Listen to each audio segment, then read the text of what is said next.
বন্যা পানি নামে যে আমার রাস্তাঘাট অনেক ভাঙচুর হয়ে গেছে। এখানে কোনো আগে থেকে কোনো পরিকল্পনা ছিল না। এখন এই নদী খোঁড়ানোর ব্যবস্থা আগে থেকে ছিল, কিন্তু নদী খোঁড়া হয় নাই। আর এখন এই নদী এলাকার আমরা অনেক ধানের ক্ষয়ক্ষতি হয়ে গেছে। বর্তমানে এমন অবস্থা, কেউ হয়তো এখনো আকাশ জ্বলাচ্ছে পাচ্ছে, কেউ পাচ্ছে না।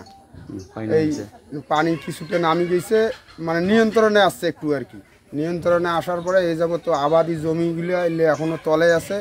তলে থাকার কারণে আমরা হয়তো কৃষক যারা, তারা আমরা দুশ্চিন্তায় আছি। রাস্তাঘাট চলাফেরা খুব সমস্যা, খুব কষ্ট। গরু বাছুর জড়িয়ে এমন অবস্থা, আমরা পাক করিয়েও খাইতে পারি না, এমন পরিস্থিতি এখন দাঁড়িয়েছে। এখনো খালি কোনো রকম পানি একটু কমছে। রাস্তাঘাটে একটু কমছে পানি, এখন আশেপাশে এখনো পানি আছে। এই পানি যে কদিন থাকে আমরা এখন সেটা বলতে পারতেছি না। আমাদের অনেক ক্ষতিগ্রস্ত হয়েছে। আবার সুগার ফল ফসল ফলের, আমাদের আমন ধানের, পুকুরের মাছ সব চলে গেছে, ক্ষতি হয়েছে।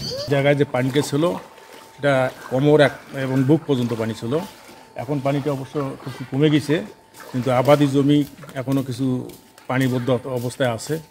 এবং মনে করেন যে মানুষের চলাচল, রান্নাবান্না, এটা অনেক একটা ব্যাঘাত সৃষ্টি হতেছে। তাই এখানে এই পর্যন্ত অবস্থা। এখন দেখতেছেন আপনারা পানি এখনও আছে। এই পানিগুলা নিষ্কাশনের কোনো ব্যবস্থা নাই। হ্যাঁ, মানুষের জীবনযাত্রার মান এখনও সেরকম একটা অবস্থায় ফিরে আসে নাই। রাস্তাঘাট তলে টলে গেছে, বাড়িঘর সবার পানি, মানে ভাত খাওয়া পায় না কাইও। মানে এলাম মনে করো অর্ধেক কোনো পানি এসে, কোনো পানি নামিয়ে গেছে। নামিয়ে যাওয়ার পরে মনে করো রাস্তাঘাট মনে করো ভাঙি নিয়ে গেছে। এখন তো চলার কোনো বুদ্ধি নেই। এখন মনে করো যে আমি মাছটা ধরিয়ে আসতেছি, মনে করো বাড়িতে খাবার নেই, মাছ বিক্রি করা লাগবে, তারপর মনে করো খাবারের ব্যবস্থা করা লাগবে। এখনো তো মনে করো শুকায় নেই, পানি নামতেছে, কিন্তু তারপরেও তো শুকায় নেই বাড়ি ঘর, এখনো কাদোয় আছে। পানি তো আমার ঘর একেবারে ডুবি গেছিল। এখন রাস্তাঘাটে পানি, বেড়াইতে পারি নিয়ে হাতে পায়ে ঘা হয়ে গেছে।